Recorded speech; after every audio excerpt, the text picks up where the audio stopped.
I am back with more book recommendations. This time I have three history recs for you. I filmed a short TikTok on these three books a while ago, but I didn't go into a lot of detail or give my opinion on what I thought of them, so I thought I'd do that today. Also, trying to make the bookshelf a little festive, I have a candle, which a friend gave to me, and a mouse with skis, which is the cutest thing ever. I'm trying to fill the bookshelf with ornaments to get in the festive spirit. Anyways, I'm going to try and keep this short and just give a quick summary of three really great history reads that I think are important to read right now, even though a lot of the context in these books goes back hundreds of years. I think it's still very relatable. So the first one is Someone is Out to Get Us by Brian T. Brown. This one goes into the cultural history of conspiracy in the United States. It essentially talks about how political paranoia has shaped American society from the Cold War to Watergate to UFOs and modern misinformation. And that's why I think it's a very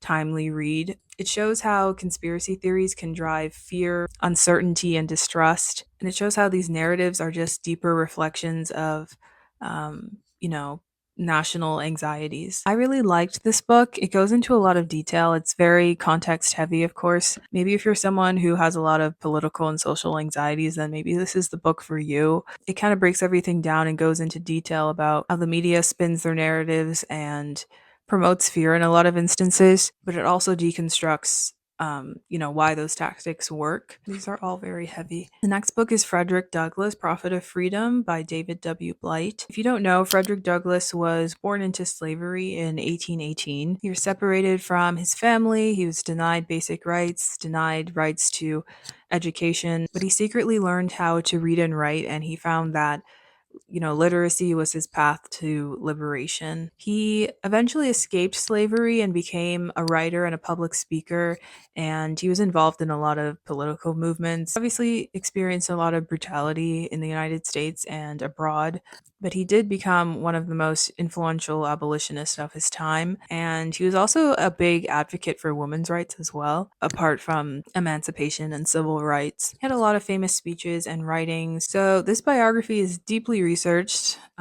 As you can see, it's very, very dense. It traces his life from childhood to slavery to his eventual shift as an abolitionist, and it has a lot of newly uncovered information that talks about his struggles and his relationships, his path to fight for justice. He truly was a visionary, and I feel like this is a very inspirational read. Last but not least, this was one of my favorite reads of 2025, and it is Unwell Woman by Elinor Cleghorn. I cannot stop recommending this book. I think I have three TikToks on this book, but that's just how much I love it. I feel like everyone should read this book, and I always say that.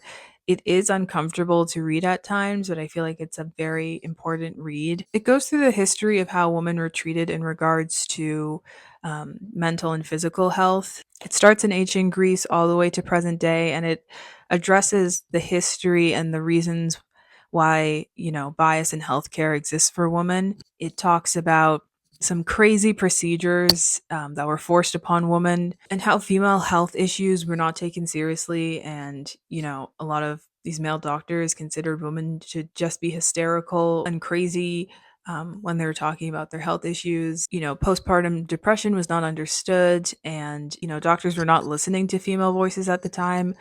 Women did not have rights to even um, vote on such issues, let alone be included in the healthcare space. I feel like for a lot of women, you might have the experience of going into a doctor's appointment and feeling like your issues aren't being taken seriously, or kind of like you're being gaslit in your own doctor's appointment. Reading this book, I think it will really help to validate a lot of readers' feelings, whether it's mental health or physical health. Any issues that they're going through are real, and that they should be taken seriously. I feel like that's why this is such an important read. It's very dense and did take me a while to get through this one, just because it feels like you're reading a textbook. But I feel like the way Eleanor Cleghorn wrote it and, structured it, it was really interesting to go through time and to see just the crazy things that were imposed upon women. I found myself to just be shaking my head or rolling my eyes while I was reading this, because I just could not believe the way men thought of women throughout history, and I suppose still do. Sometimes I had to take a break from this book because it was just too much. But nonetheless, I highly recommend this book to everyone, not just women. It's such an important read, and there's still a lot of work to be done in the healthcare system to kind of address these biases that still exist. Yeah, this was one of my 5-star reads of the year, and I have a lot of thoughts on this one, and I just love recommending this book, and I will never stop talking about this book. Yeah, those are my 3 history recommendations. I do have more history books on my shelf. I haven't gotten to all of them, but still do have some interesting ones. Thanks for watching. I hope you enjoyed these recommendations. If you're interested in more history recommendations, let me know, or just comment down below a genre if you're interested in recommendations. I have a lot of thrillers, and I mostly have literary fiction, so let me know what recommendations you want to hear next.